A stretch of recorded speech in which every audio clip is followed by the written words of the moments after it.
Good evening, welcome. আপনারা দেখছেন India news জয় বাংলা মহাবিতর্ক।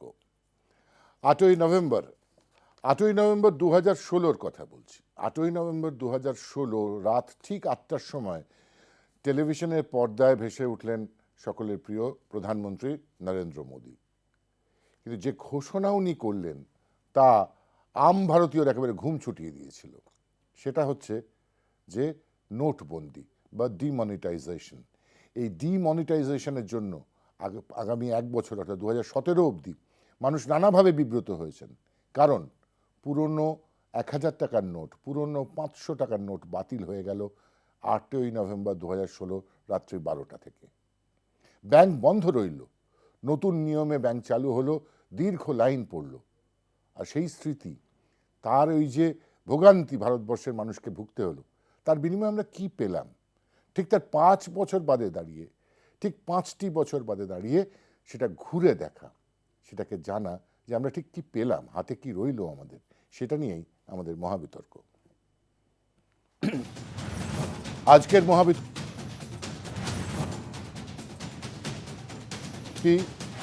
প্রাপ্তির হিসেব নিকেশ।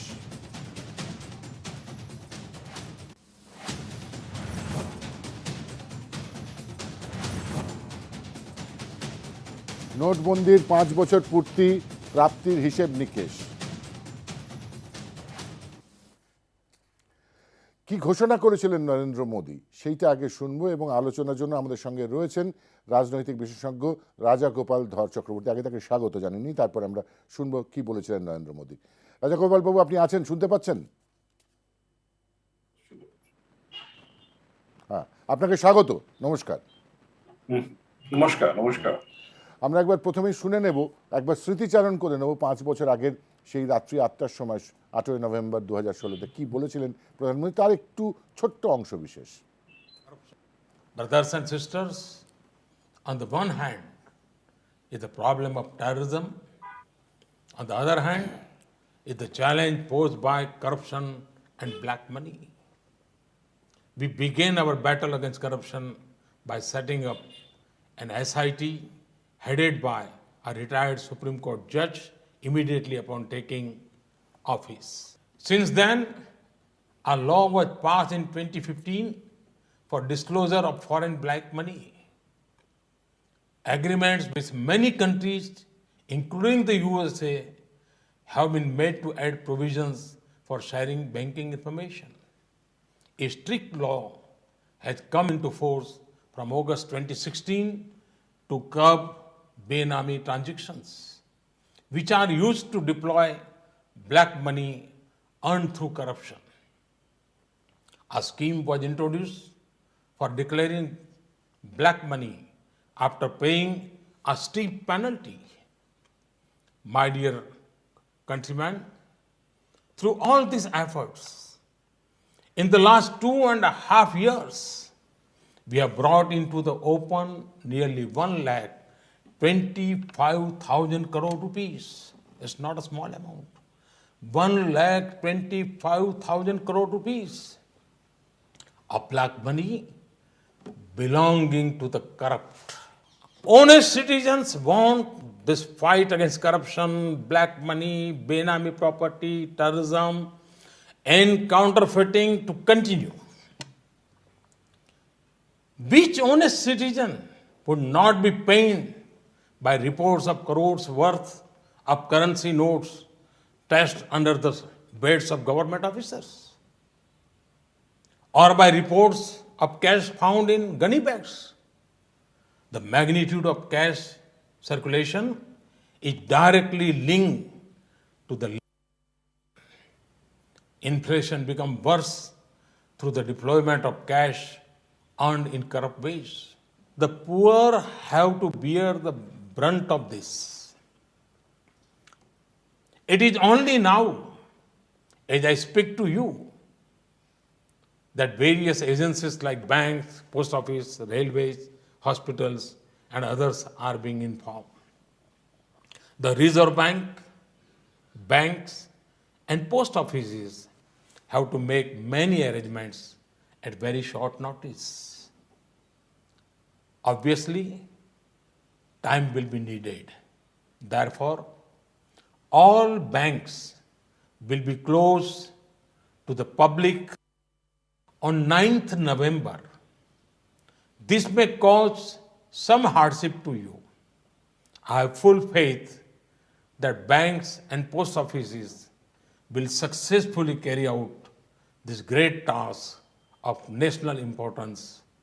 However, I appeal to all of you to help the banks and post offices to meet this challenge with poise and determination.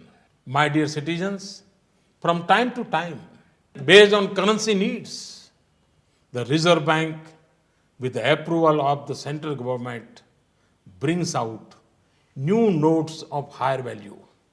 In 2014, the Reserve Bank sent a recommendation for issue of 5,000 and 10,000 rupee notes.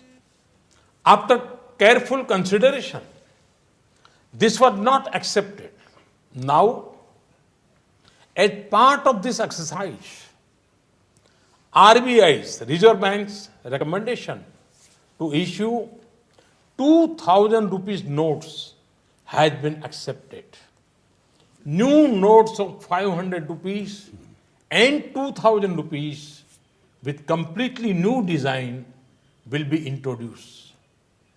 Based on past experience, the Reserve Bank will hereafter make arrangements to limit the share of high denomination notes in the total currency in circulation.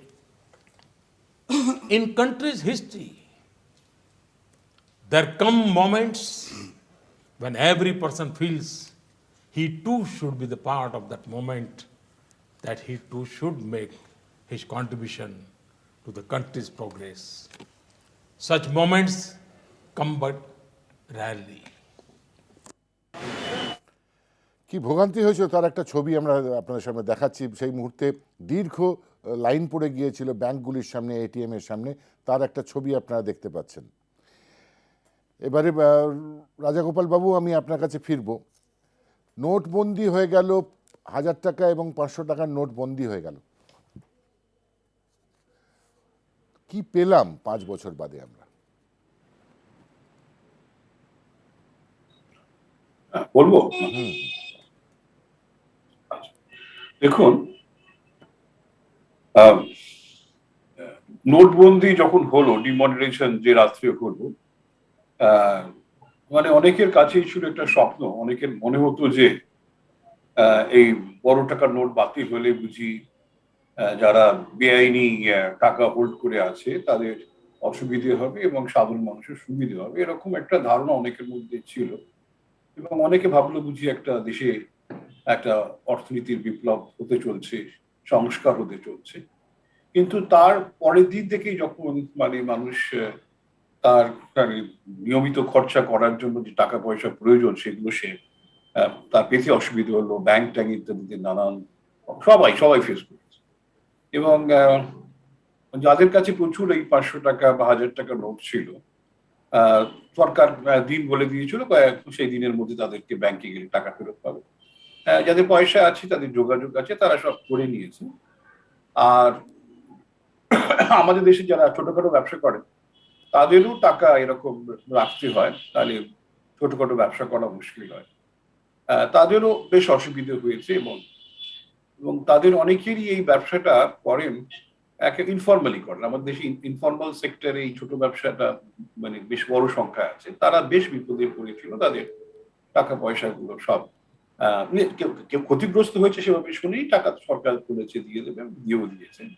সেই দিক থেকে হয়রানি প্রচুর ঘটেছে। বেশ কিছুদিন অনেকের হাতে টাকা পয়সা ছিল না। আমার মনে আছে কি আমারও ব্যক্তিগতভাবে বাড়িতে টাকা ছিল না, যা 500 টাকা নোট কেউ দিচ্ছে যে একেবারে আমরা ছুটে গেছি লাইনের পর লাইন, এসব ঘটেছে। আমাদের ধারণা ছিল এতে, যেটা প্রধানমন্ত্রী শোনান এলাম, তাতে উনি বলছেন যে ক্রস বর্ডার টেরোরিজম যেগুলো এইসব বড় টাকা নোট দিয়ে হচ্ছে, তাই সেগুলো মানে বন্ধ হবে। জাল নোট যেগুলো বিদেশে ছাপা হচ্ছে সেগুলো বন্ধ হবে। কিন্তু এই দুটোই যদি বলেন, দুটো খুব একটা কমই। নোট জাল হচ্ছে এরকম প্রায় খবর আসছে। নতুন যে 500 টাকা, নতুন যে 2000 টাকা, সেগুলো জাল হচ্ছে খবর আসছে। এবং ক্রস বর্ডারে বেশ কিছু আবার হ্যাঁ আসা যাওয়া হচ্ছে। তার সঙ্গে টাকার সেই ডিমোনেটাইজেশনের সম্পর্ক নেই। বালাকোট ঘটনার পরে পাকিস্তান হয়তো একটা ভয় পেয়ে গেছে, সে ভেবেছে যে সবকিছুই করা যাবে না, কিছুদিন শান্ত তো আছে, এটা মানতে হবে। যাই হোক, এখন কি শুধুমাত্রই কি আমাদের হয়রানি? হ্যাঁ, হয়রানি ব্যাপকভাবে হয়।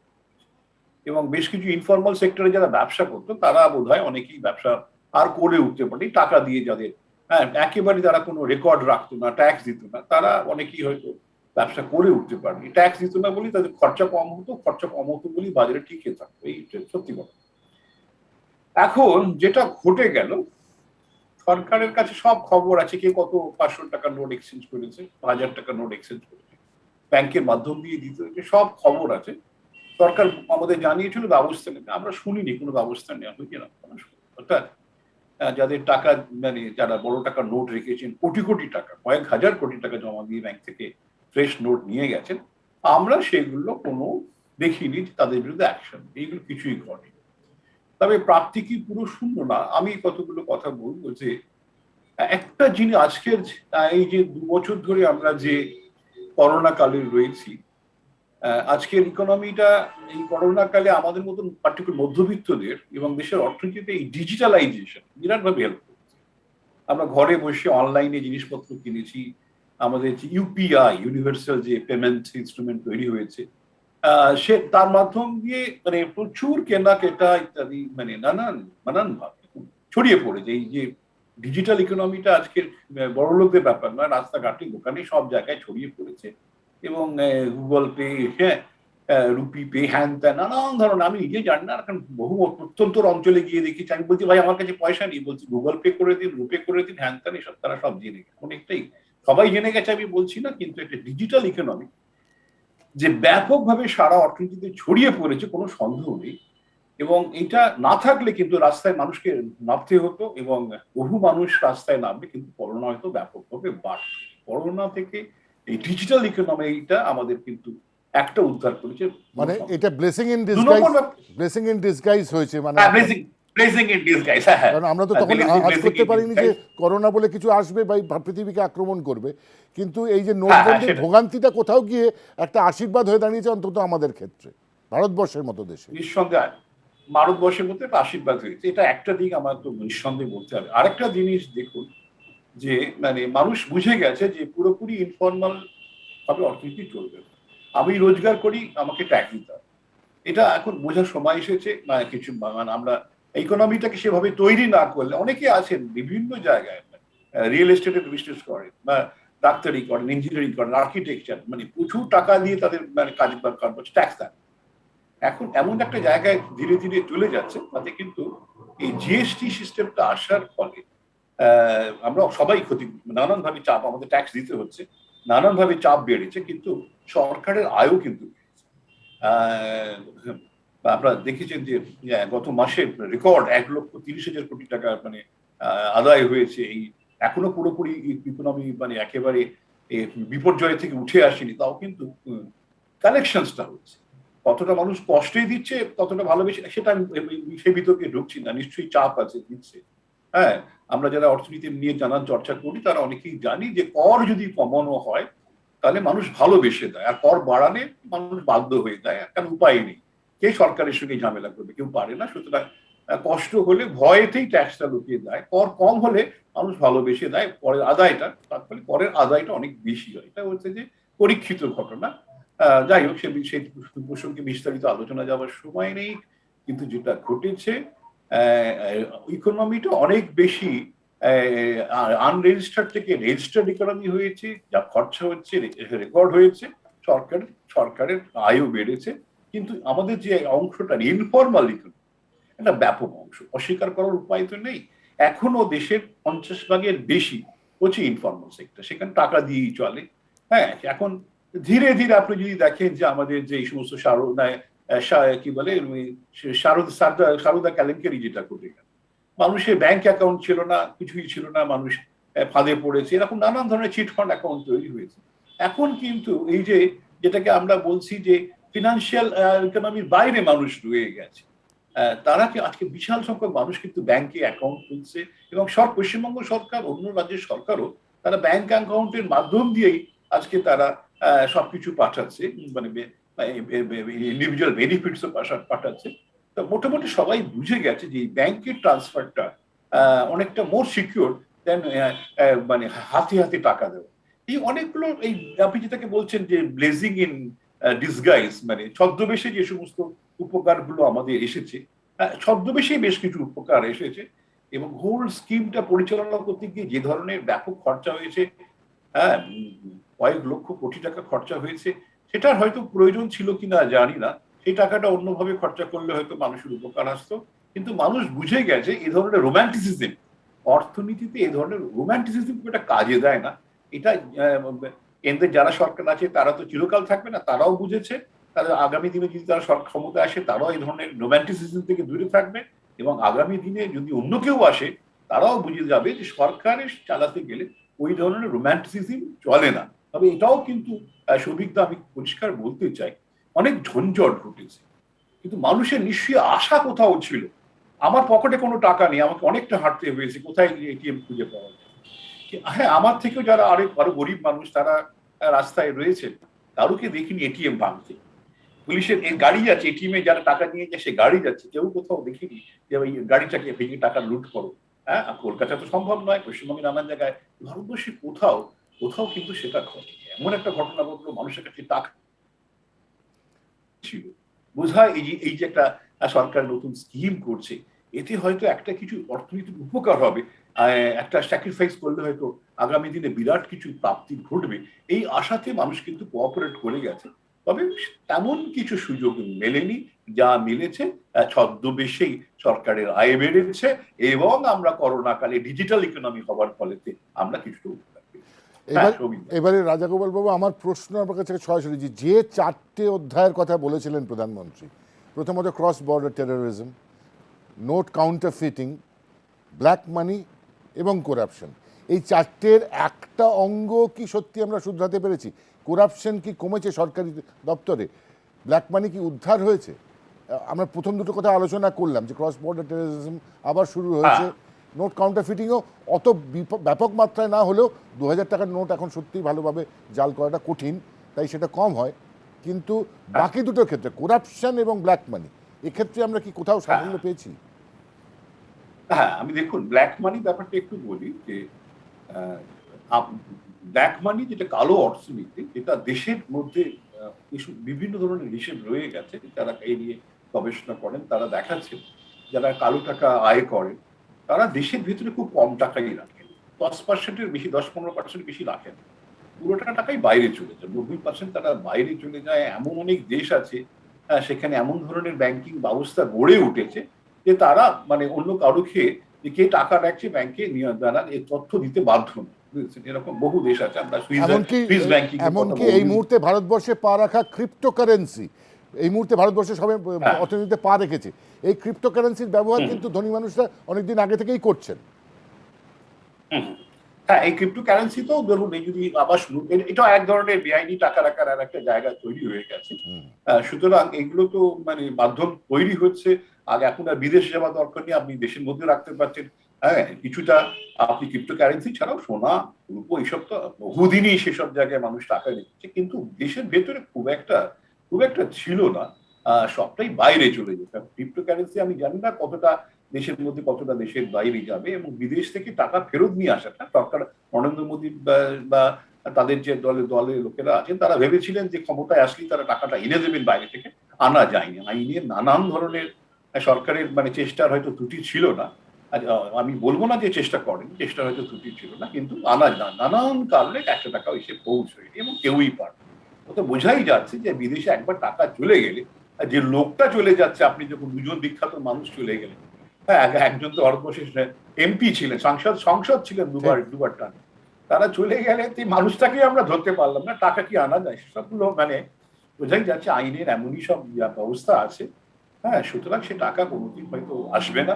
সুতরাং ব্ল্যাক মানি যারা বলছেন, ব্ল্যাক মানিটা মানে সহজ একটা পন্থা যে আছে, যে ব্ল্যাক মানিকে আমরা টেনে আনবো ওই ডিমনিটাইজেশনের মাধ্যমে বা অন্য কোনো স্কিমের মাধ্যমে, আমি যেটুকু সামান্য অর্থনীতি চর্চা করেছি তাতে আমার মনে হয় এটা সম্ভব না। হ্যাঁ, কারাপশন এবং দুর্নীতি রন্ধে রন্ধে, দুর্নীতি কোথায় হচ্ছে? রন্ধে রন্ধে।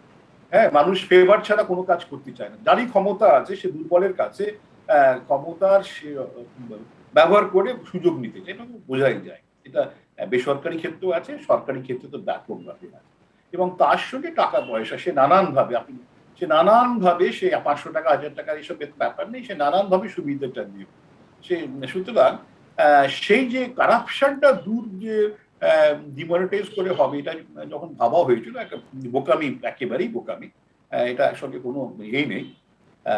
কারাপশন দূর করতে গেলে কঠোরতম ব্যবস্থা, যে লোকটা ঘুষ নিচ্ছে, ঘুষ চাইছে মানুষকে, সেটার কঠোর ব্যবস্থা, এবং যে দিচ্ছে, অন্যায় যে করে আর অন্যায় যে সয়, দুজনের মধ্যে যদি এক ধরনের মানুষ যদি বুঝতে পারে আমি অন্যায় করব না, ঘুষ দেব না, তাহলেই কিন্তু ঘটে। এবং সেগুলো প্রমাণ যেহেতু পাওয়া যায় না, এমন ভাবে টাকাগুলো নেওয়া হয়, প্রমাণ টাকা নেওয়া হয়, গয়না নেওয়া হয়, প্রপার্টি নেওয়া হয়, তার কোনো প্রমাণ এমন ভাবে তারা সূক্ষ্মভাবে কাজ করে, তাদের মাথা হিসেবে চার্টার্ড অ্যাকাউন্টেন্ট, লয়ার, তারা নানানভাবে কাজ এমন সূক্ষ্মভাবে কাজ করছে, ধরা ভীষণই মুশকিল। সুতরাং যারা ভাবছেন যে ব্ল্যাক মানি দূর হবে, যারা ভাবছেন কারাপশন দূর হবে ডিমনিটাইজেশনের মধ্যে দিয়ে, একেবারে ভুল। তবে ওই আপনিও কিছু বললেন যে নতুন টাকা হয়তো ছাপাতে অসুবিধা হচ্ছে, এবং অনেক দেশের কারেন্সি মানে আপনার মানে কাউন্টারফেইটিং যেটা আপনি বললেন, সেটা করা খুব মুশকিল আছে। আমাদের দেশও আস্তে আস্তে হয়তো সেই জায়গায় যাবে।